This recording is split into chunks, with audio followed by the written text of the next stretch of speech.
কড়া করে এক কাপ। আরে তুই এখানে বসে গুনগুন করে গান করছো আবার? ব্যাপার কি গো নরাদা?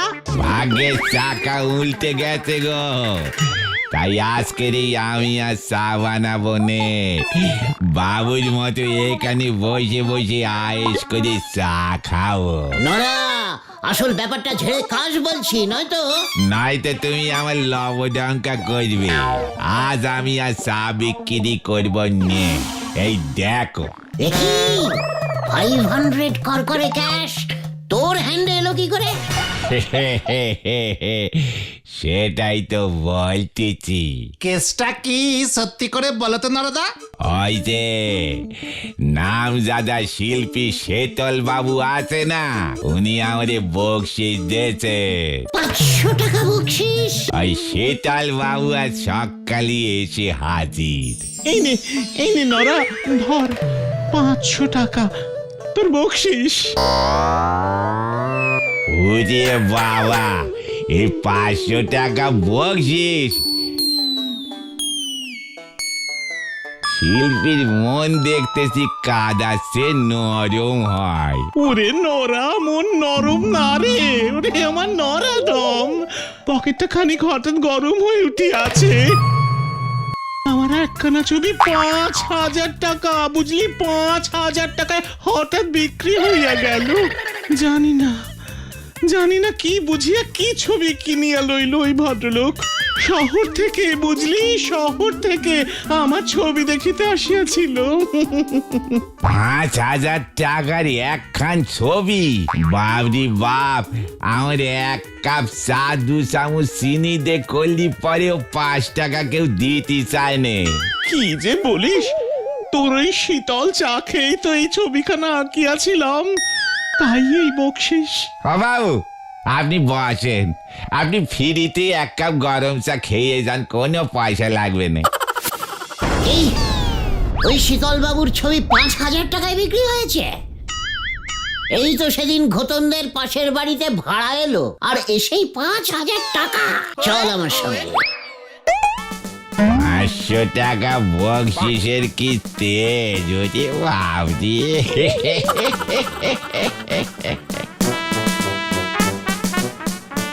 এই হলো সেই বিখ্যাত ছবি গুলটে বাবু। 5,000 টাকা, 5,000 টাকা দিয়ে বিক্রি হলো। এই দেখুন আমার সই, সীসা মানে শীতল শাসমল। তা সীসা মশাই, এই ছবিটার মধ্যে যে কোনো ছবি দেখিতে পাইতেছি না। পুরোটাই কমলা রং দিয়ে লেপে দিয়ে কালো রঙের গোল এঁকে দিয়েছেন। ইহা বড় গভীর ছবি, সকলে বোঝে না। খুব কঠিন মানে, তাই না শীতল বাবু?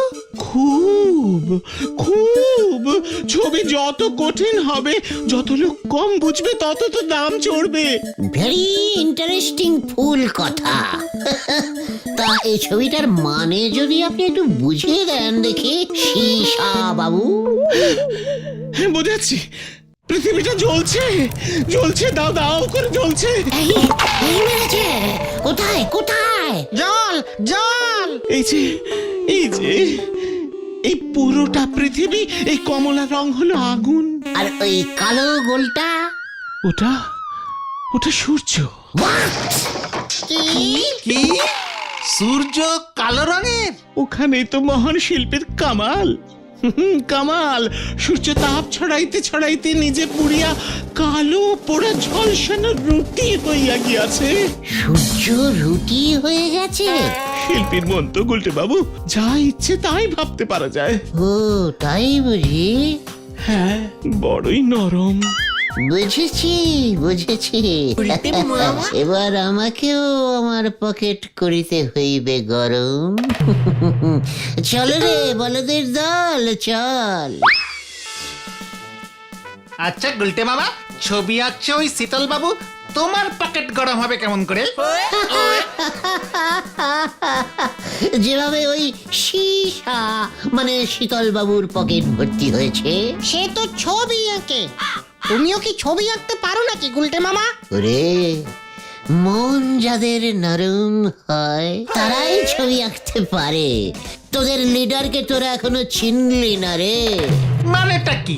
মানে ইজ ভেরি ইজিক্যালি সোজা। আমিও ছবি আঁকবো বুঝলি, ভেরি কঠিন কঠিন ছবি। ছবি যত কঠিন দাম তত বেশি। শুনলি না শীতল বাবু কি বললো? তা বলে তুমি ছবি আঁকবে? আমাকে চ্যালেঞ্জিং করবি না ভেন্ডি, দেখবি আমি পারি কিনা ছবি আঁকতে, দেখবি? হ্যাঁ দেখবো। পাঁচু, ভেন্ডি আমাকে চ্যালেঞ্জিং দিল কিন্তু। তুমিও দেখিয়ে দাও গুলটে মামা। ঠিক আছে চল তাহলে ঠেকে, আজকেই দেখিতে পাইবি তোদের গুলটে মামা কত বড় শিল্পী।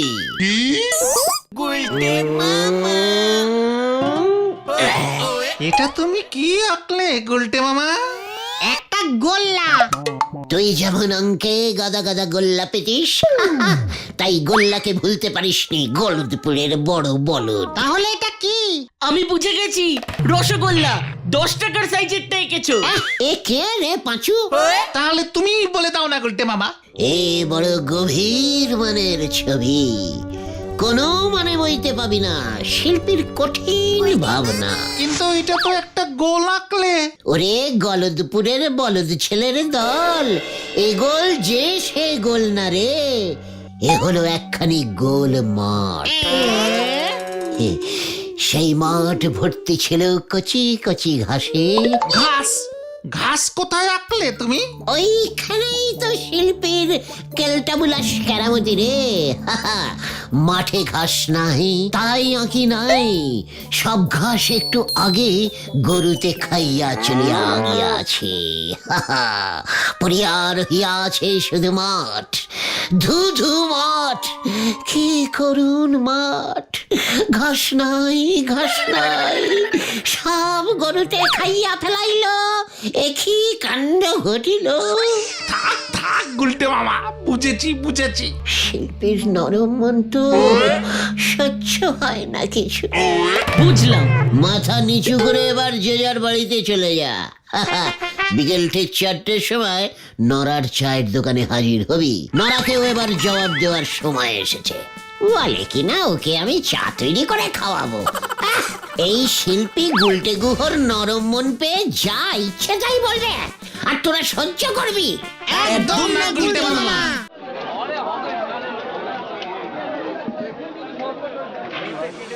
ওরে বাপ রে বাপ, আমি তো একদিনে বুঝতেও পারিনি যে আমাদের গুলটে বাবু এত বড় গোল্লা শিল্পী। আপনাদের দেখলে কিন্তু বোঝা যায় না গো। দেখেছিস তো একখানা গোল্লা এঁকেছি, তাতেই নড়া আমাকে কেমন আপনি আগে করছে। ওরে নড়া, গোল্লাই যে সব, সূর্য, চাঁদ, 1 টাকার কয়েন, ডোবা, পুকুর, দিঘি, রসগোল্লা, সবাই যে গোল রে। ওরে বাপ রে বাপ, একটা গোল্লার মধ্যে যে এত কিছু নৌকোয় ছিল সেটা কখনো ভেবে দেখিনি গো। এবার দেখলি তো, তোর ওই শীতল বাবু না আমার কাছে নস্যি নস্যি, একখানা ছবি বিক্রি করেই 500 টাকা বকশিস। তাও তো উনি দিয়েছেন, আপনি তো ওই গোল্লাই একে বিনি পয়সায় 2 কাপ চা খেয়ে নিলেন। আমি মানে চিন্তা করিস না নরা, এই তো সবে শুরু হলো আমার শিল্পী জীবন। আমার ছবি দেখবি 50,000 টাকা পর্যন্ত দর উঠবে। সে তো উঠে গেছে। মানে কি বলতে চাইছিস তুই নরা? শীতল বাবু বলে গেলে নদীর ধারে গোবিন্দ বাবু ঘোড়ার উপর বসে পোজ দেবেন। ঘোড়ার পর শীতল বাবু ঘোড়া আনবে? হ্যাঁ, শীতল বাবু ওনারে দেখি দেখি ওনার ডিরেক্ট ছবি আঁকবেন। গোবিন্দ বাবুর ওই ছবি পছন্দ হলে নাকি 50,000 টাকা দিতে পিছপা হবেন না, এ আপনি রে বলে দিল। What? ঝোলা গোবিন্দ মানে গোবিন্দ গুছাইতে ছবি আঁকবে ওই শীতল শাসমল, তাও আবার ওকে দেখে দেখে। সন্ন্যারা শীতল বাবু দেখে দেখে ছবি আঁকে আর আমি আঁকবো না দেখে। তখন দেখা যাবে কার ছবির জোর কত বেশি আর কে কত টাকা পায়। চল তোরা, নরা আমাকে নাড়িয়ে দিয়েছিস, আর আমাকে কেউ ধরে রাখতে পারবে না। এখন আমাদের অনেক কাজ করতে হবে। চলে আয় তোরা।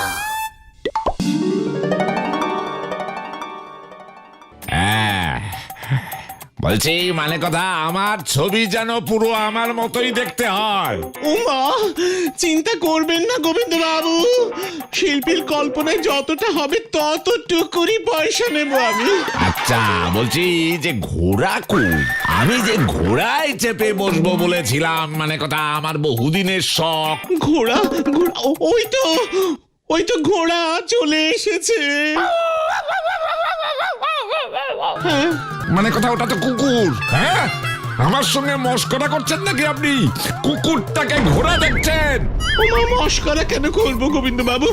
শিল্পীর চোখ তো, বোঝার চেষ্টা করুন, চিন্তা করবেন না। আপনাকে আজকে আমি ওই ঘোড়ার উপরে বসিয়েই ছাড়বো। খতন, নে বলটা ছোড়। ছুটছি কালু, ছু ছু।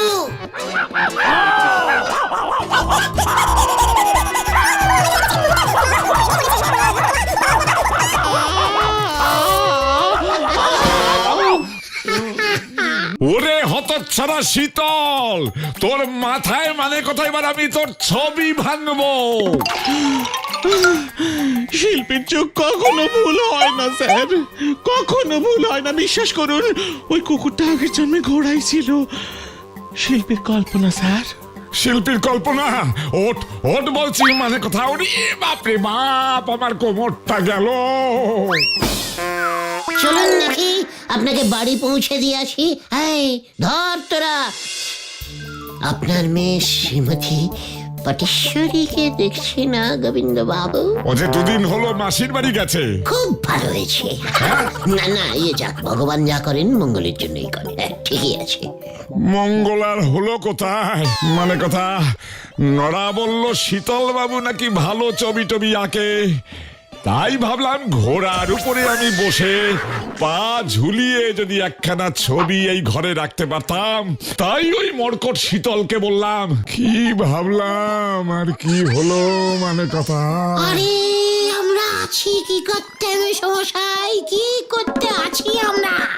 আমরা এই পাড়ার ছেলেরা যদি আপনার সামান্য একখানি এইটুকুখানি শখ পূরণ করতে না পারি, তাহলে এটা যে পাড়ার লজ্জা, তাম গলদপুরের লজ্জা, আপনার লজ্জা, আমার লজ্জা। ঠিক আছে, মানে কথা এত লজ্জা পেতে হবে না। তা তোমরা কিভাবে আমার শখ পূরণ করবে হে বাপু? কেন ছবি এঁকে? বটে, মানে কথা, তা কে আঁকবে আমার ছবি? কেন আমি? হ্যাঁ, তাই বুঝি? তা তুমি কবে শিল্পী হলে হে গুলটে? সে অনেক দিন থেকে, বুঝেছেন। আমি তো ছদ্মনামে আঁকি, তাই বোধহয় শোনেননি আপনি। কি নামে আঁকো? গুগু, গুলটে গুহ। গু গু? ওরে বাপ রে বাপ, তাই বুঝি? মানে কথা, তা ভায়া পারবে নাকি তুমি আমার ছবি আঁকতে? পারলে কি 50? হ্যাঁ হ্যাঁ, নগদ 50 টাকা পাবে। মানে নড়া বলছিল যে 50,000। 50,000? ওটা ঘোড়ার ভাড়া। হ্যাঁ, মানে কথা, ওই ঘোড়ার উপরে চড়িয়ে যদি আঁকতে পারো, তবে এখন তো বেশ কিছুদিন বিছানা ছেড়ে উঠতে পারবো না। মানে কথা, এই অবস্থায় আমার একখানা ছবি এঁকে দেখাও দেখি। জানি না তুমি আবার কি খেল দেখাবে। মানে কথা, মানে ঠিক আছে, অল্পের উপর দিয়েই শুরু হোক। পছন্দ হলে তো আপনার আবার 500 টাকা করে বকশিস দেওয়ার স্বভাব তো আছেই। আরে আগে তো পছন্দ হোক গুজবুক, মানে কথা নিয়ে আয় তোর খাতাপত্র রং পেন্সিল। স্বভাব আর লাগবেই না, আমি বাড়িতে বসেই আঁকবো। কি আমি থাকবো আমার বাড়িতে, আমার ঘরে? আর মানে কথা তুই ছবি আঁকবি তোর ঘরে বসে? মস্করা করার আর জায়গা পাও না মানে কথা? কি মেশমশাই, সব শিল্পী কি এক হয় নাকি? আমি যে ভেরি ক্লাসিক্যাল ছবি আঁকি, আপনি বোধহয় জানেন না। সব না দেখে, একটুও দেখে ছবি আঁকি না। আপনাকে এতবার এত রূপে দেখিয়াছি, আর দেখিতে হইবে না। দেখবেন এই গুলটে গুহ রূপে গুগু কেমন গভীর কল্পনা করিয়া আপনার আস্ত মুখখানির একটি আলপনা ছবি আঁকিবে, দেখে পয়সা দিবে। ঠিক আছে, তবে এখন যা, ছবি নিয়ে মানে কথা তারপর আসবি। ব্যাস, আর কোনো চিন্তা নেই। কল্পনায় মুখমণ্ডলের ছবি উঠিয়া গেল, ব্যাস আর কোনো চিন্তা নেই। আমি এখন আসি মেশমশাই, টাটা। বাপরে বাপ,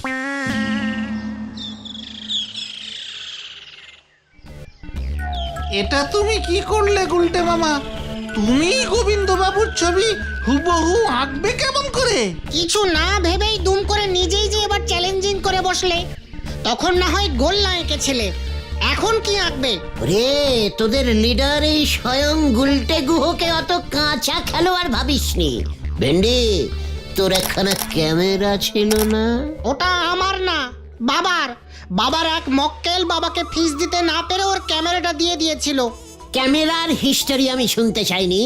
আজ রাতে ক্যামেরায় রিল ভরে আমাকে দিয়ে যাবি। রিল ভরাই আছে, কিন্তু তুমি ক্যামেরা দিয়ে কি করবে গুলটে মামা? গোবিন্দ বাবুর মুখমণ্ডলের ছবি তুলব, তারপর সেই ছবির উপর আমি ডিজাইন করে গোবিন্দ বাবুকে উপহার দেব। ক্যামেরাটা নিয়ে আজ রাতে পাঁচুদের ঠেকে হাজির হবি, তারপর বাকি খেল আমার।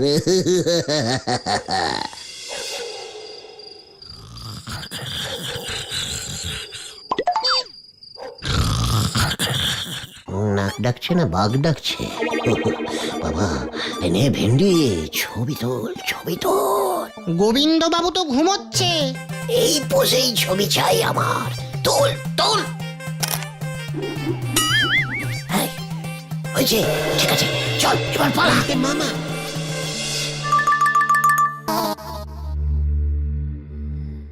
গোবিন্দ বাবু, মেশমশাই, এই যে আমরা এসে গেছি। মানে কথা এতদিনের সময় হলো বুঝি? কোথায় কোথায় আমার ছবি, কোথায় হে? আপনার ছবি বলে কথা, এত লাইটলি ভাবে দেখানো যায় নাকি? মানে কথা ডিপলি ভাবে কিভাবে দেখাবে তাহলে? আজ বৈকালিক বেলায় স্কুলের মাঠে আপনার ওই বিখ্যাত ছবিটির উদ্বোধন হইবে। ইতিমধ্যে পাঁচু ভেন্ডিরা সবাই পাড়ায় প্রচার শুরু করিয়া দিয়াছে। ছবির উদ্বোধন? মানে কথা তা কে করবে শুনি? মানে স্যার, আপনি। আপনার ছবির উদ্বোধন মহামান্য আপনি করিবেন। পুরো গলদপুর দেখিবে এই শিল্পী গুলটে কি অসামান্য ছবি আঁকিয়াছে। ও তাই বুঝি? মানে কথা ব্যাপারটা তো মন্দ নয়।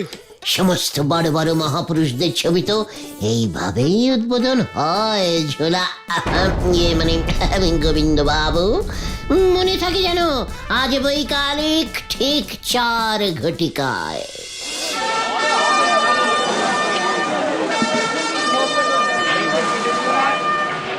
সবাই শান্ত হয়ে দাঁড়ান, উত্তেজিত হইবেন না। পৃথিবীর ইতিহাসে এই প্রথমবার নিজের ছবি নিজেই উদ্বোধন করিতে চলিয়াছেন আমাদের পাড়ার বিখ্যাত লোক শ্রীযুক্ত ঝোলা, মানে গোবিন্দ গুছাইত মশাই। হাততালি। ছবিটাকে এঁকেছে সেটা বলবি তো যুবক? হ্যাঁ হ্যাঁ, এই অসামান্য ছবিখানি আঁকিয়াছেন মহামান্য শিল্পী গুগু, মানে গুলটে গুহ। হাততালি দিন সবাই।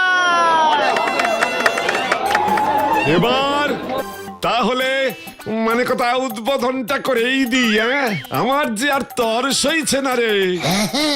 শুভস্য শীঘ্রমস্য। অবশ্য অবশ্য এ, এ, এ,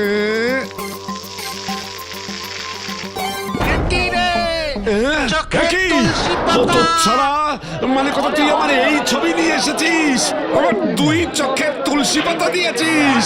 ভেরি আর্টিস্টিক্যালি ছবি এঁকেছি তো আমি, একেবারে আপনার স্বর্গযাত্রার ছবি, মানে ভবিষ্যতের ছবি, সবই শিল্পীর কল্পনা, সত্যি না কল্পনা।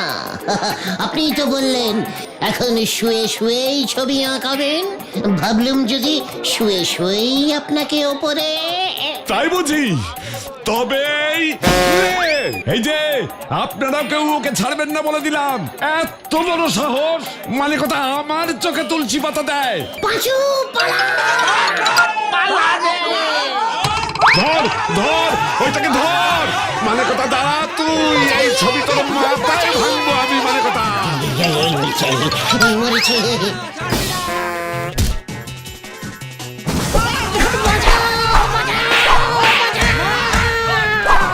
ওরে বাবা গো!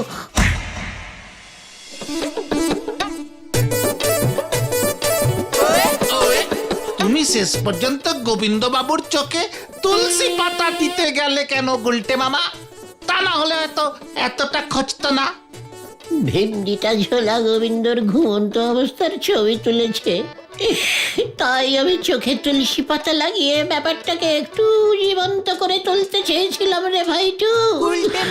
সবই শিল্পীর কল্পনা রে, সবাই বোঝে না, ভেরি ডিপ মিনিং তো। ঠিকই বলেছ, গোবিন্দবাবু তোমার কল্পনাটা ধরতেই পারেননি। কিন্তু শিল্পী হওয়ার পেঁচটা কেমন কষেছিলাম বল। নেহাত গোবিন্দবাবু ছবিটার এত গভীর মানেটা ধরতে পারলো না, নয়তো কড় করে 500 টাকা তোদের কপালেই নাচছিল রে। For more updates, subscribe to our channel, click the show links and enjoy watching the videos.